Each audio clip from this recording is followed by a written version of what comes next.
యేసు క్రీస్తు పరిశుద్ధ నామమున మీకు నా యొక్క వందనాలు తెలియచేస్తూ ఉన్నాను. క్రీస్తునందు ప్రియమైన వారలారా, దేవుడు మరొక దినము మరొక వాక్యమును వాగ్దానమును మనకు బయలుపరిచాడు. యేసుక్రీస్తు కృప మీకు తోడై ఉండును గాక. ఆమేన్. దేవుడు ఈరోజు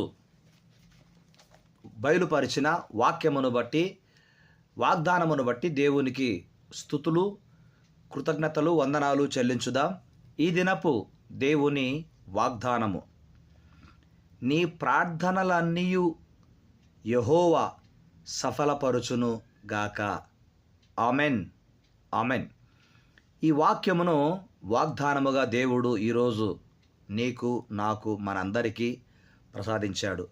ఈ వాగ్దానమును కీర్తన గ్రంథము 20 కీర్తన మనకు 5వ చరణము చివరిలో ఈ మాట వ్రాయబడి ఉంది. యెహోవా, నీ రక్షణను బట్టి మేము జయోత్సాహము చేయుచున్నాము. మా దేవుని నామమును బట్టి మా ధ్వజము ఎత్తుచున్నాము. నీ ప్రార్థనలన్నీయు యెహోవా సఫలపరచునుగాక అని కీర్తనాకారుడు ఈ వాక్యమును వ్రాసినప్పుడు దేవుడు ఆ వాక్యమును ఈరోజు మనకు వాగ్దానముగా అనుగ్రహించాడు. దేవునికి స్తోత్రాలు. క్రీస్తునందు ప్రియమైనటువంటి వారలరా, దేవుడే మనకు సహాయకుడని మనము బాగా ఎరిగిన వారమై ఉన్నాము. ఎందుకంటే మనము ప్రార్థన చేయకుండా ఏ పని కూడా ప్రారంభించము. ప్రార్థనతోనే ప్రతి పనిని మనం ప్రారంభిస్తాము. ప్రార్థన ద్వారానే ప్రతిదీ మనము సాధించగలము. ఎన్ని సమస్యలున్నా, ఎన్ని శోధనలున్నా, ఎన్ని ఆటంకాలు, ఎన్ని అవరోధాలు మనకు ఎదురైనా మనము వాటన్నిటిని కూడా మన బలము చేత, మన జ్ఞానము చేత, మన యొక్క విధి విధానాల చేత, మన విలువల చేత మనం ఏమి చేయలేము. కానీ యేసు నామమున మాత్రమే మనము ప్రతిదీ కూడా ప్రార్థించి సాధించి పొందుతూ ఉన్నాం. అందును బట్టి వందనాలు. కనుక క్రీస్తునందు ప్రియమైన వారలారా, ఈ 20వ కీర్తనలో 1వ చరణం నుండి 4వ చరణం వరకు ఆపత్కాలమందు మనము చేసిన ప్రార్థనలకు దేవుడు జవాబిస్తాడని అక్కడ వ్రాయబడి ఉంది.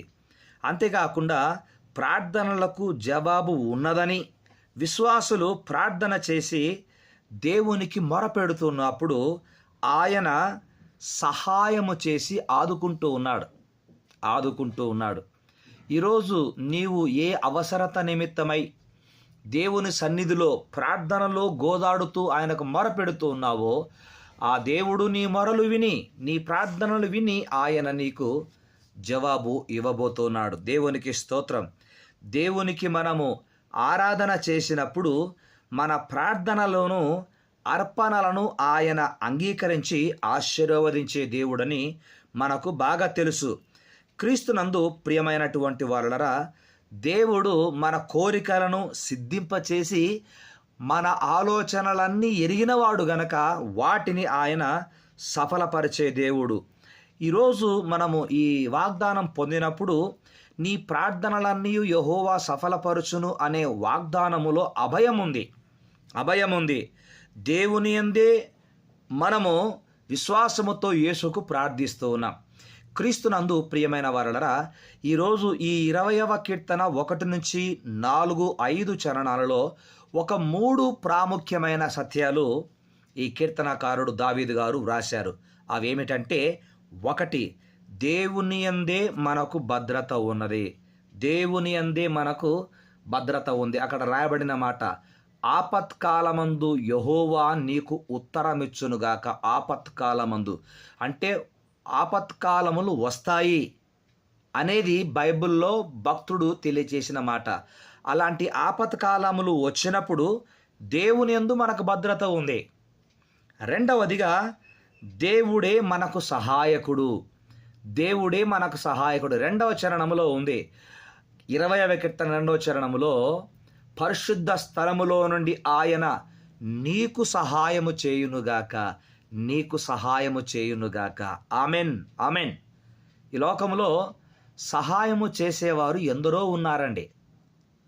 అర్థం చేసుకొని అపార్థం చేసుకోకుండా సహాయం చేసేవారు ఉన్నారు.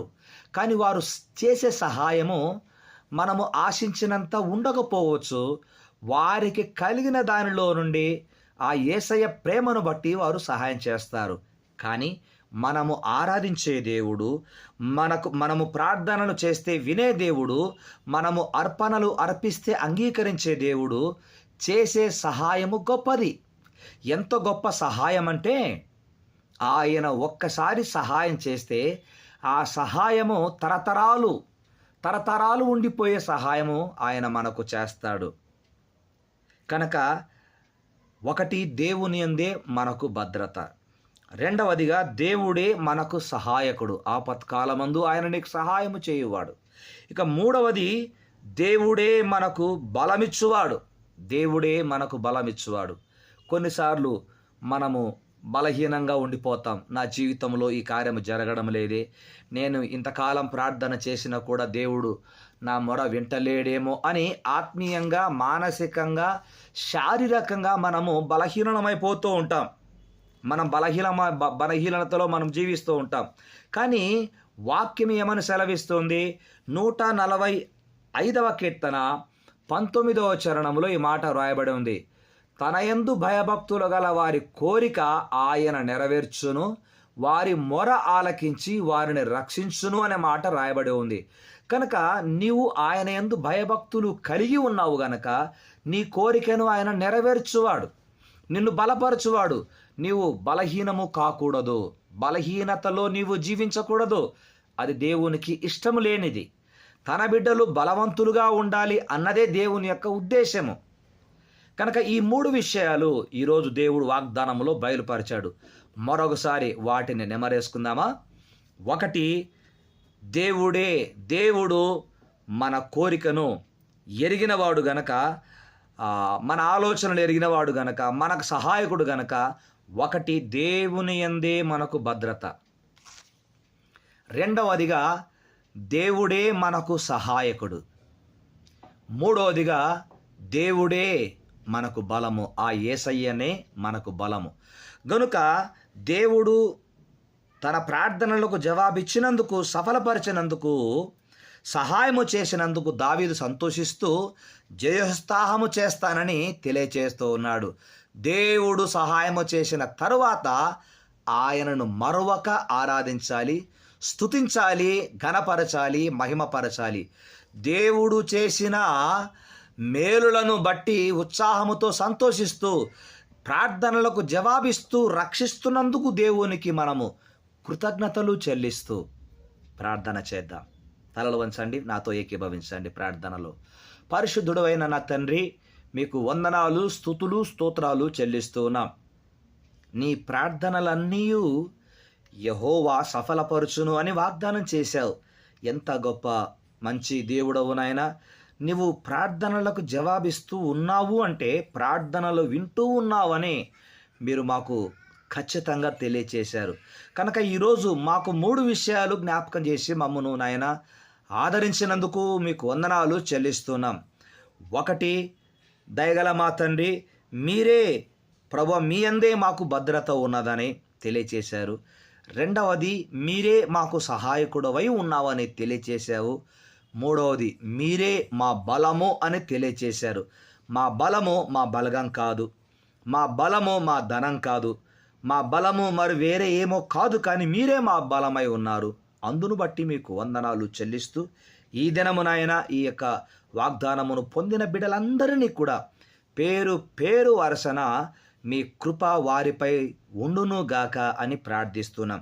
వారు చేసే ఏ ప్రార్థన అయినా కూడా నైనా అది మీ దృష్టికి అంగీకారమైనప్పుడు వాటికి యేసునామమున వారు ప్రతిఫలము పొందుదురుగాక అని ప్రార్థిస్తున్నాం. మా ప్రార్థన ఆలకించినందుకు స్తుతులు చెల్లిస్తూ యేసునామమున ప్రార్థించినవన్నీ పొంది ఉన్నాము తండ్రి. ఆమెన్. తండ్రి, కుమార, పరిశుద్ధాత్మని సన్నిధి, సహాయం, సహవాసము ఇప్పుడు మీరాకడ పర్యంతం వరకు మాకెల్లరికీ తోడై ఉండును గాక. Amen, amen, amen. May God bless you, may God bless you all. Praise the Lord. దేవుని కృప మీకు తోడై ఉండును గాక. ఆమెన్.